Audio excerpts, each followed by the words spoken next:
Channel of Vadodara. Radhanpur ખાતે 2 દિવસ માટે રવિ કૃષિ મહોત્સવનો પ્રારંભ કરવામાં આવ્યો છે। પાટણ જિલ્લાના રાંધનપુર તાલુકાના તમામ ખેડૂતોને યોજનાલક્ષી માહિતી ફરીથી પાટણ જિલ્લાના રાંધનપુર તાલુકાના તમામ ખેડૂતોને યોજનાલક્ષી માહિતી મળી રહે તે માટે 6 ડિસેમ્બર 2024 અને 7 ડિસેમ્બર 2024 2 દિવસ સુધી રાંધનપુર રાપરિયા હનુમાનજી મંદિરની બાજુમાં રાંધનપુર તાલુકાનો રવિ કૃષિ મહોત્સવનું આયોજન કરવામાં આવ્યું છે। રાંધનપુર તાલુકાના ખેડૂતોને રવિ સિઝનમાં રવિ પાક વિશે આધુનિક કૃષિ તાંત્રિકતા અંગે માર્ગદર્શન તેમજ ખેડૂતલક્ષી વિવિધ સહાય યોજનાઓ અંગેની સમજ આપવામાં આવી હતી।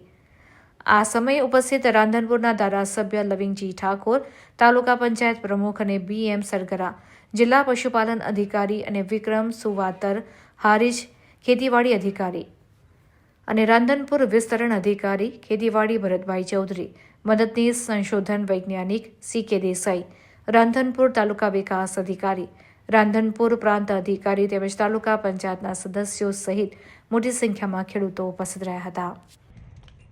ધનાભાઈ શંકરભાઈ નાડોદા સાંતુન, ત્યારબાદ નરસિંહભાઈ ખેતાભાઈ ચૌ। નમસ્કાર।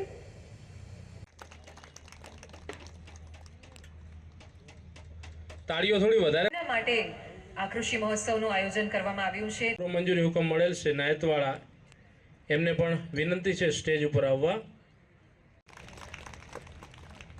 છે। હાજર ગુજરાત સરકાર દ્વારા 2 દિવસીય રવિ કૃષિ મહોત્સવનું રાપરિયા હનુમાન ખાતે રાધનપુર આયોજન કરવામાં આવ્યું હતું, જેની અંદર આપણા વિસ્તારના ધારાસભ્યશ્રી તેમજ વિવિધ આગેવાનો અને પ્રાંત અધિકારી સાહેબ તેમજ તાલુકા વિકાસ અધિકારી સાહેબ ઉપસ્થિત રહ્યા હતા અને ખેડૂતો પણ બહોળી માત્રાની અંદર આ કાર્યક્રમની અંદર ઉત્સાહભેર ભાગ લીધો હતો।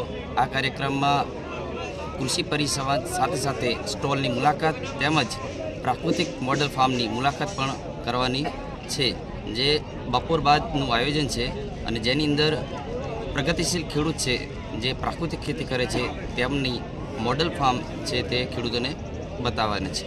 શું નામ છે તમારું? મારું નામ વિક્રમભાઈ સુવાતર, નોડલ અધિકારી રવિ કૃષિ મહોત્સવ। આજે રવિ કૃષિ મહોત્સવ 2024 દ્વારા અંતર્ગત આજે રાધનપુર મુકામે કૃષિ મહોત્સવનું આયોજન કરેલું। એમાં રાધનપુર તાલુકાના ખેડૂતો દ્વારા અને જે ખેતીવાડી અધિકારીઓ દ્વારા જે મોદી સાહેબે 2005થી કૃષિ મહોત્સવ શરૂ કર્યો, આજે 2017માં એ ખૂબ જ સફળતાપૂર્વક જે ખેડૂતોને સરકાર દ્વારા જે એને સહાય ચૂકવે છે એની સહાય પણ આપી અને ભવિષ્યમાં પણ માર્ગદર્શન એવું આપ્યું કે કૃષિ મહોત્સવમાં વધારે ને વધારે ખેડૂતો એ સહાય લે અને એક કૃષિ મહોત્સવને સારી રીતે આગળ વધારે અને લોકોને એ લાભથી એનો લાભ મળી રહે એટલા માટે આયોજન સુંદર કર્યું છે અને ખૂબ જ સફળતાપૂર્વક આ આયોજન થયું છે। એ બધા અધિકારીઓનો ખૂબ આભાર।